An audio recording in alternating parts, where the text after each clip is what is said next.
আপনার 7:15টার সময় আমরা যখন এখান থেকে অনেক মহিলা চিল্লাচিল্লি করতে আসছে, তখন আমরা বাইরে নামে দেখি এখান থেকে আগুনটা ঝরছে, ধরে আপনার ডাইন সাইডের 3 তলা পর্যন্ত চলে গেছে।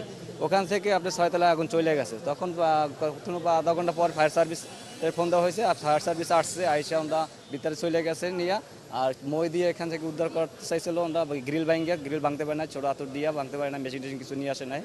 তার জন্য আমরা এখান থেকে কিছু লোক বাইর করে নিয়েছে, আর পাশের বিল্ডিং থেকে আমরা ওইটা গ্রিল ভাঙিয়া দুই জামাই বউ উদ্ধার করে মেডিকেলে পাঠানো করছি।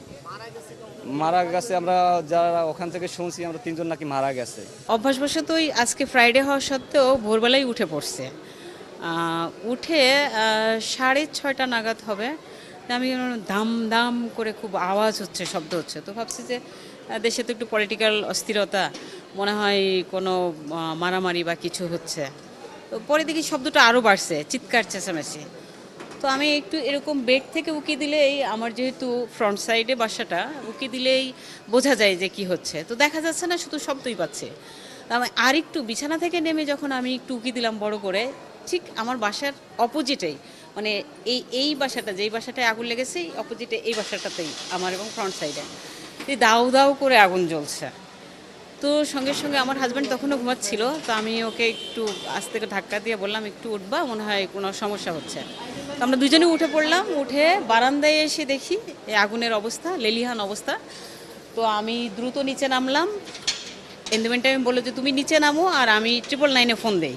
তো আমার হাজব্যান্ড মানে তাৎক্ষণিক 999-এ ফোন দিল। ফোন দেওয়ার পর ওনারা বললো যে হ্যাঁ এই 5 মিনিট হলো যে আমরাও ফোন পেয়েছি, ঠিক আছে আসতেছি এখন। আমি নিচে এসে আমার বাসার সব কিছু বন্ধ করলাম, গ্যাসের লাইন, ইলেকট্রিক লাইন।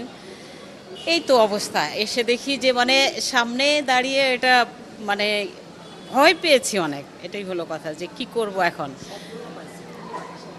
শব্দ অনেকবার, মানে খুব দাম দাম এরকম আওয়াজ করে শব্দ হচ্ছে, অনেক ভারী গ্লাস লাগানো, তো ওই যে এগুলো সব ভেঙে পড়ছে, এই শব্দগুলো আমরা পাচ্ছিলাম প্রথমে। তারপরে এসে দেখি তো আগুন লাগছে এবং ভিতর থেকে অনেক শব্দ হচ্ছে। আগুন আমি জানি না এটা, আমি যেহেতু মিরপুরে ছিলাম, তবে এখানে আসার পরে আমি শুনতে পেলাম যে সিলিন্ডার ব্রাস্ট হয়েছে এবং আইপিএস এর ব্যাটারিও নাকি ব্রাস্ট হয়ে গেছে 2তলা 3তলা থেকে, এরকম আগুন লেগেছে। আমি এটা শোনা কথা, আমি শুনেছি যতটুকু, আগুনটা 2তলা বা 3তলার এদিক থেকে শুরু হয়ে উপরের দিকে উঠতেছিল এবং ধোঁয়ার কুণ্ডলী সৃষ্টি হয়েছিল। আমার ভাস্তি যতটুকু বললো যে আমরা নিঃশ্বাস নিতে পারতেছিলাম না, পরে থাই গ্লাস লাগিয়ে বারান্দায় যে আমরা চিৎকার করছি। পরে পাশের বিল্ডিং থেকে আমাদেরকে ওরাও হেল্প করতে চেষ্টা করছিল, কিন্তু গ্রিল ভাঙা সম্ভব হচ্ছিল না। পরে ফায়ার সার্ভিসের লোকজন উঠে ছাদের যে তালা দেওয়া ছিল, তালা ভেঙে, তালা কেটে, কাটার দিয়ে কেটে ওদেরকে ছাদে নিচ্ছে। ছাদ থেকে ওরা পাশের বিল্ডিংয়ে নেমে গেছে।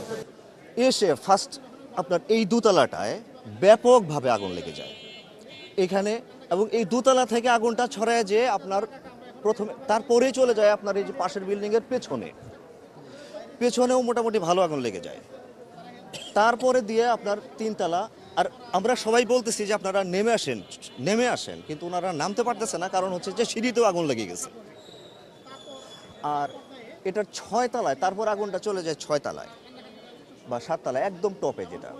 তো ওখান থেকে আমরা দেখতেছি যে একটা বাচ্চা আর একটা মহিলা হাত নাড়তেছে বারবার, ওনার হাতটা পুড়ে একদম কালো হয়ে গেছে, মানে ছায়ে বা ধোঁয়ায় কালো হয়ে গেছে। ওই দৃশ্যটা খুবই বিভৎস ছিল। যাই হোক না কেন, কোনোভাবে আমাদের তো কোনো কিছু করার ছিল না। তো ফায়ার সার্ভিস চলে আসছে, তবে মোটামুটি ইন দ্য মিন টাইমই চলে আসছে, হয়তো বা 15-20 মিনিট পরেই চলে আসছে।